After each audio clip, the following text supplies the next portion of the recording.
edit a ticket that is created, but also how to edit a ticket that is completed. So from the checkout page, if you need to reassign a worker, let's say this says SW did the full highlight, but actually Shannon didn't do it, Ashley did it, so we're going to reassign that and I update the ticket. If you need to remove an item from the ticket, simply click on the line item and click remove. If, let's say, this arm waxing came up as $60, but actually she's only going to charge her $50, you just go ahead and adjust the amount and click update ticket.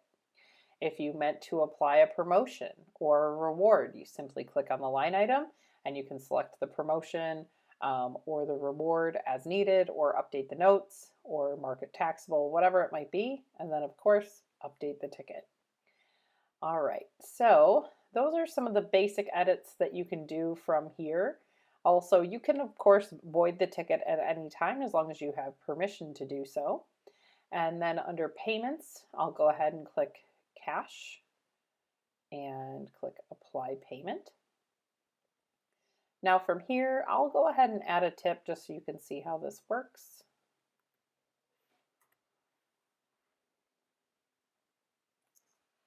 And I'll make it a little bit bigger. Click save, and it's going to allocate to each of the workers. Okay, so if I go ahead and scroll down, so here are some things I can edit about this ticket. I can edit the ticket rating. This is like a happiness scale of how happy the customer was with the ticket, and I just select the correct one and click update. So that's one item I can edit. Another area I can edit is I can redistribute this tip. So I could say Georgia's getting $20, Michael's not getting a tip, Shannon's getting $20, and Ashley is getting $10. So you can reallocate those tips and remove them as needed. I can also go under, and of course don't forget to save. If I click on edit ticket details here, I click on the item name or payment type to make changes. So if I want to make edits about this full highlight, I can reassign the worker. Let's say Michael did this service, and I can also enter the service notes here if I needed to. And those service notes can also be entered from the client card. So that's how I can edit that. You cannot change the amount of a service after it's been paid for. You can refund and you can void, but you cannot edit the amount. That is a different method. And also I can edit details on, let me go ahead and edit ticket details. I can edit who got credit for the shampoo, like maybe Shannon was supposed to get that credit. I can update that.